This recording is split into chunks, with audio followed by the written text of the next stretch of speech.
John Mantini, college Chamina,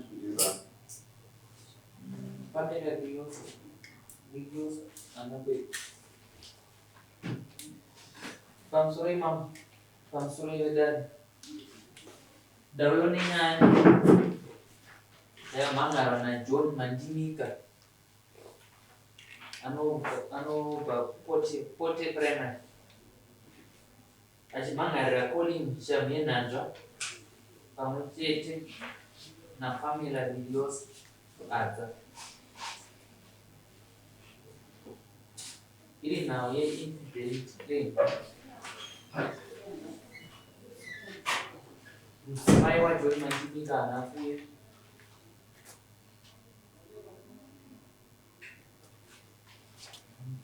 So message ni jana zimera amba kuleta nduiruda.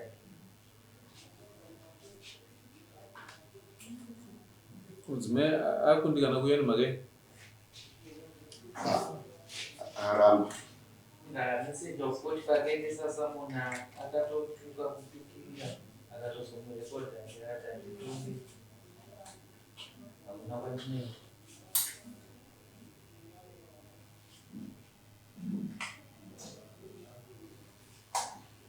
Yacho yakambomira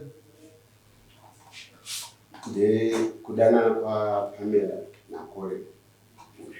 Mukadzi wangu Pamela.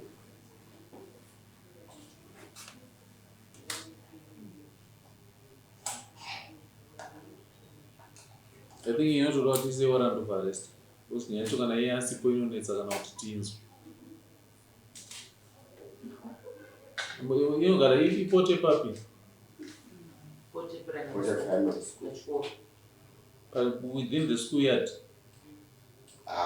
Pane a distance 200 meters. Kuenda Bamba. Murungaro wempote. Who you calling? Mugaro mpote Michelle yakatotarisa.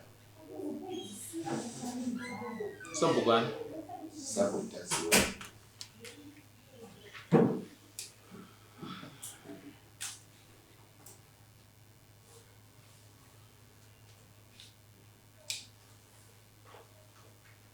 I think he's a warrant of arrest.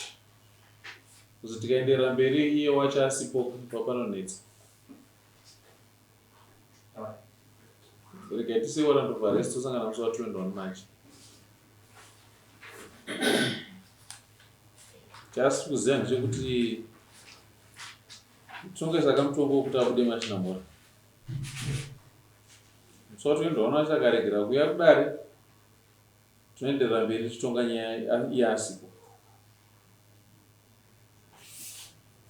But zvatinenge tatonga izvozvo ndozvichangoremekedzwa sezvazviri. Saka tiri kupa chance musi wa21 ngauye kudare musi wa21. Mimi ndisai warrant of arrest by musi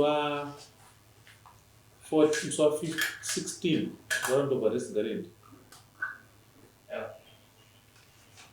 Zvakanaka iva Mandimika. Atenda uchangamire.